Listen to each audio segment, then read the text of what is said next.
Media మిత్రులకు వందనాలండి. సురవరం సుధాకర్ రెడ్డి గారు గ్రేట్ కమ్యూనిస్ట్ లీడర్.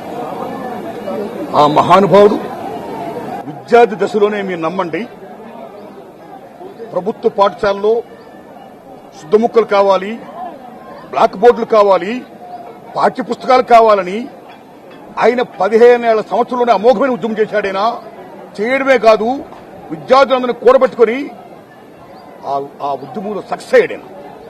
ఆ తర్వాత అనేక విద్యార్థి నాయకులుగా, యువజన నాయకుడిగా అనేక ఉద్యమాల్లో, ప్రజా ఉద్యమాల్లో పాల్గొంటూ ఎక్కడ ఏ సమస్య ఉత్పన్నమవుతుందో ఆ సమస్యకు స్పందించి ముందుండి అమోఘమైన పోరాటం చేసిన మహనీయుడు సురవరం సుధాకర్ రెడ్డి గారు. నాట్ ఓన్లీ దట్, ఆయన కమ్యూనిస్ట్ పార్టీ నాయకుడిగా ఎన్నికైన తర్వాత ముఖ్యంగా ఆయన చేసిన మహోన్నత ఉద్యమాల్లో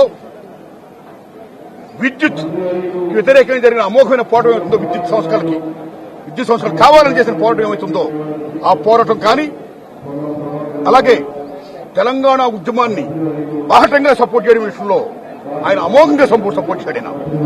కమ్యూనిస్ట్ పార్టీ అంటే సమైక్యతాంధ్ర, అలాంటి దాన్ని ఆయన ఆ గిరిని, ఆ బరిని దాటేసి సెపరేట్ తెలంగాణ కావాలి, సెపరేట్ ఆంధ్రప్రదేశ్ కావాలని పోరాటం చేసి తీర్మానం చేయించాడు. ఆయన సిపిఐ తరఫున అమోఘంగా తెలంగాణ రాష్ట్ర సాధనకి కృషి చేశాడు.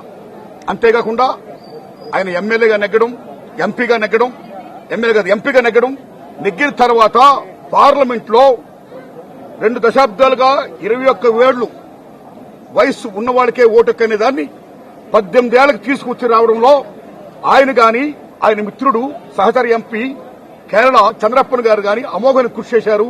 పార్లమెంట్ లో బిల్లు ప్రవేశపెట్టే దశగా నిజంగా విజయం సాధించాడండి. ఆ దశలో గాని అలాగే అనేక ఉద్యమాల్లో ఆయన చేసిన పోరాటాలు అనన్య సామాన్యమైనవి. ఆయన యొక్క లోటు, తీరని లోటు పీడిత ప్రజానికానికి చాలా లోటండి. సో ఆ మహానుభావుడు కమ్యూనిస్ట్ గా బ్రతికాడు, కమ్యూనిస్ట్ గా మరణించాడు. సమాజం కోసం కృషి చేసి ఆయన జన్మను సార్థకం చేసుకున్నాడు.